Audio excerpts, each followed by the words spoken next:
Your death equals my reward.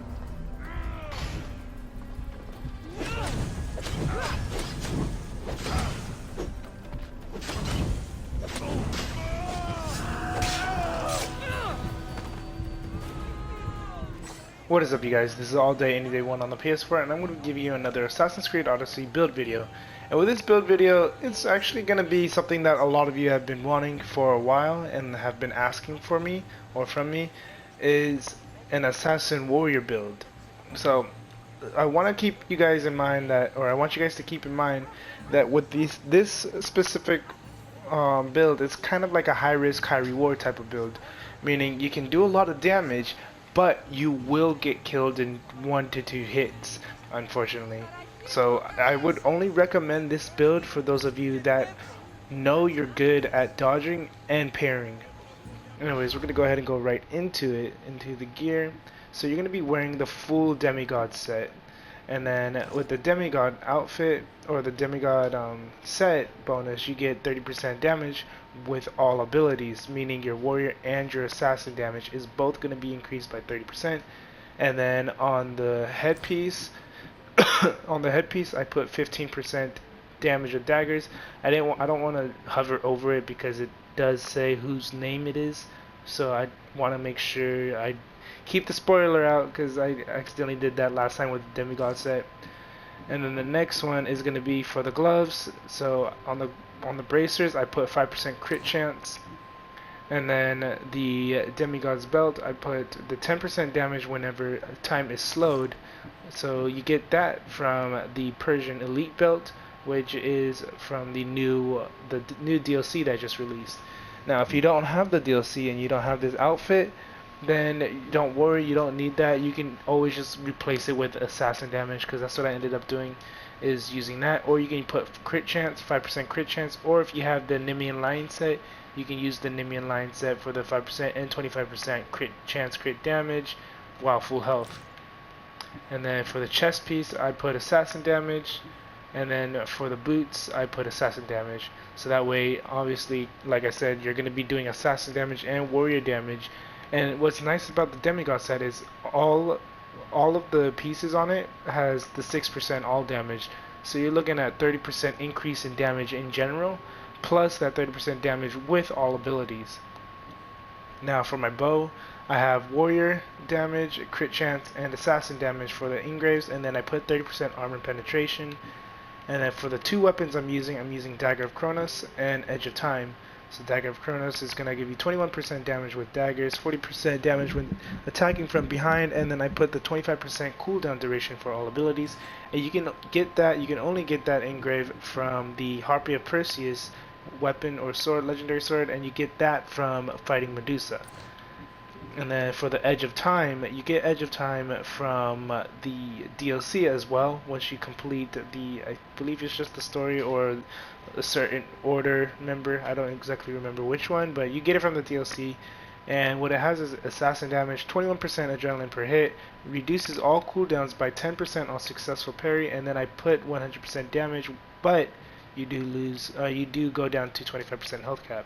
And then that reduce all cooldowns by 10% on successful parry is going to be very, very, very, very useful for anyone who's really good at parrying. I'm not great at parrying. I just put it on because, well, one, I needed the assassin damage. 21% adrenaline per hit is really good, and then I decided to put the 100% damage while your health is capped to 25% from the Fox of Olympus.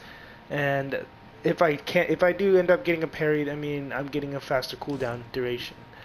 Now, if you don't have the Edge of Time, then I would highly recommend just sticking with the Fox of Olympus, just so you get that 100% damage while your health is capped, as well as getting that 30% armor pen and assassin damage. Sorry, I'm coughing a lot. And then for the abilities, so you're gonna notice a few things a little weird. So I didn't put anything into my Gearmaster. The reason why is because I am only at 25% health, and regardless of having the Gearmaster maxed out or not, I still end up getting killed in 1 to 2 hits. Without Gearmaster, I believe you're gonna get killed in about 1 hit if you don't have Battlecry of Ares active. But the good thing is we are going to be focused heavily on having a high amount of cooldown duration. So you're going to put one ability point into overpower attacks, 3 into Battlecry of Ares, 3 into flaming attacks, 3 into fire mastery, and then max ring of chaos, max ring second wind, weapons master, and then you can either go with Sparta Kick or you can go with Shield Breaker or the Bull Rush. I just went with Sparta Kick just because it's a nice stagger move if an enemy's on me or something. The Bull Rush is really good as well. I like Bull Rush more if I can crit, so that way I know I can get more kills. But I mean, Bull Rush is still a really strong ability, especially when it comes to AoE. But I figured I already have an AoE ability anyways, so I wouldn't really need to worry about Bull Rush. Shield Breaker is nice, but the only thing about Shield Breaker is you don't necessarily need it because you can just use your heavy attack. You just hit triangle and then it staggers the enemy with the shield, and then you can just slash them until they kind of regain their posture. And then Shadow Assassin is maxed, as well as Stealth Master, Slow Time, Hero Strike, and Rush Assassination. So I did separate my trees as well on the bottom right corner, as you can see. This one is my warrior build, and then this one is my assassin build. So I do use Battlecry of Ares and Slow Time whenever I do go into the warrior build as well, just because I mean that's the only time you would really need to use Battlecry of Ares or Slow Time, because the Slow Time perk with the engrave, you're going to be doing more damage anyways, plus that is going to stack on top of the Battlecry of Ares, and you're going to be in combat, so you want to make sure you have those ready for the warrior build. When it comes to assassin build though, you're going to have Rush Assassination, just hitting multiple enemies, and then you're also going to have Hero Strike, just in case if you can't assassinate an enemy or something. Like if you went in to go assassinate someone and they didn't die, instead of just slashing them, just use Hero Strike. Or you can use Hero Strike in replacement of the Sparta Kick or Shield Breaker, because it's a really good ability against enemies with a shield or without a shield in general, especially with the high amount of assassin damage that you'll have. Now we're going to go ahead and go to the mastery abilities. So you have absolutely nothing into your hunter damage, which is fine. You don't need anything in the hunter tree. If anything, the only thing that would be good is the damage of bows while hidden, because I mean you're going to be hidden anyways. And then in the warrior tree, the only thing I ended up getting was 5 out of 20 on my damage dealt restored as health. Now I do kind of want to get up to 10 out of 20 or maybe even 20 out of 20 once I have enough ability points, because it's going to be really nice to get my health back if I'm really low. And you know, but I mean you'll have second wind, so I guess having this wouldn't necessarily matter too much, but it's a nice thing to have, especially with the amount of damage you'll be putting out. And then I put 10 out of 20 on damage with daggers, because that's what I'm mainly using. If you're not using daggers, if you're using a sword, then do the same thing with the sword, 10 out of 20. Or if you're doing that with heavy blades or heavy blunts or staff or spear, you want to get 10 out of 20 on them, so they're at 21.6% more damage with that specific weapon. And then 10 out of 20 for the damage while I'm full health. And I didn't put anything into adrenaline per hit, because I already have I have 21% adrenaline per hit from the Edge of Time. Now if you don't have Edge of Time, then I would highly recommend getting some points into adrenaline per hit. Probably I want to say I would say either replace it with the damage on Elite's boss and put the at least 5 out of 20 on it. I mean, on the adrenaline per hit, or 6 out of 20 on it. Regardless, you do want to get adrenaline per hit.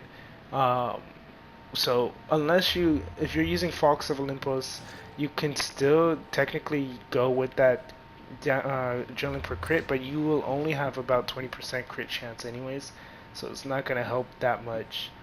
Now with the assassin tree still, you're going to want to have the damage with elites and bosses, because this is gonna help you a lot more as well when it comes to your mercenaries and whatnot when you need to fight them, because they can have a lot of health and fighting them can be really difficult if you can't kill them quick enough. And then I have a 3.8% chance to deal assassin damage on melee hit. You do want to eventually get this one maxed out, so once you get enough points, I would highly recommend getting this one maxed out first. So it's at 5%, even though it's only 1.2% higher than what this is, it's still good enough. And then you do want to get this cooldown duration for all abilities maxed out as well, because like I said, with this build, it is kind of high risk, high reward. So having as quick as a cooldown as you can possibly get to get your Battle Cry of Ares and slow time back is going to help you so much, plus Hero Strike as well. That's why I'm recommending using this, and then trying to get really good with pairing, which is something I still need to work on for myself, is getting really good at pairing, so that way I can reduce my cooldown for Battle Cry of Ares, so I can pretty much have it up at all times and pretty much be invincible in a way. But that's pretty much it with this build for this level 70 assassin warrior hybrid build. And yeah, that's pretty much it. If you have any questions or concerns, let me know down in the comment section. If you have any suggestions you'd like to throw out, let me know, and so it can help me and help others out, because I'm always going to be tweaking and reworking this build out over and over. But yeah, you know what? Now that I think about it, I think it might actually stack with the all abilities. Oh wait, you know what? No, never mind. Just scratch that. I'm still gonna keep the 15% damage with daggers. Anyways, sorry, that was a little off topic. But yeah, if you have any questions or concerns, let me know down in the comment section. If you have any suggestions, put it down in the comment section as well. And yeah, if this helped you out, leave a like and sub. This is All Day Any Day 1 on the PS4. Have a good day, good night, and peace.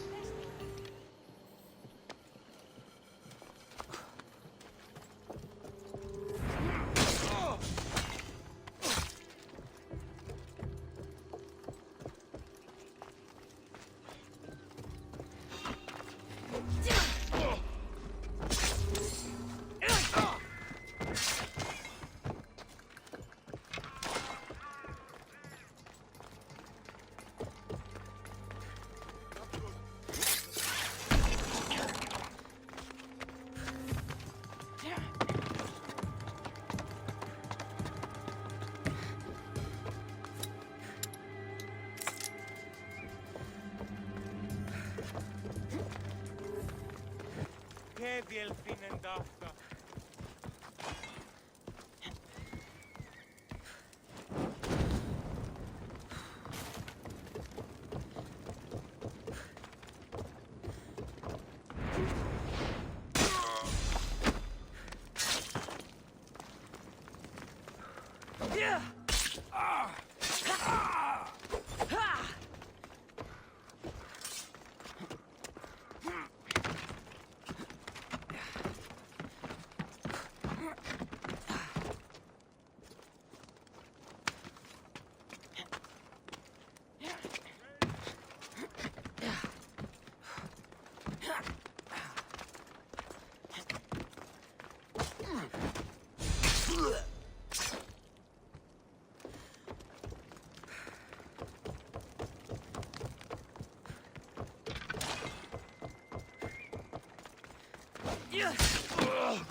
Time to die!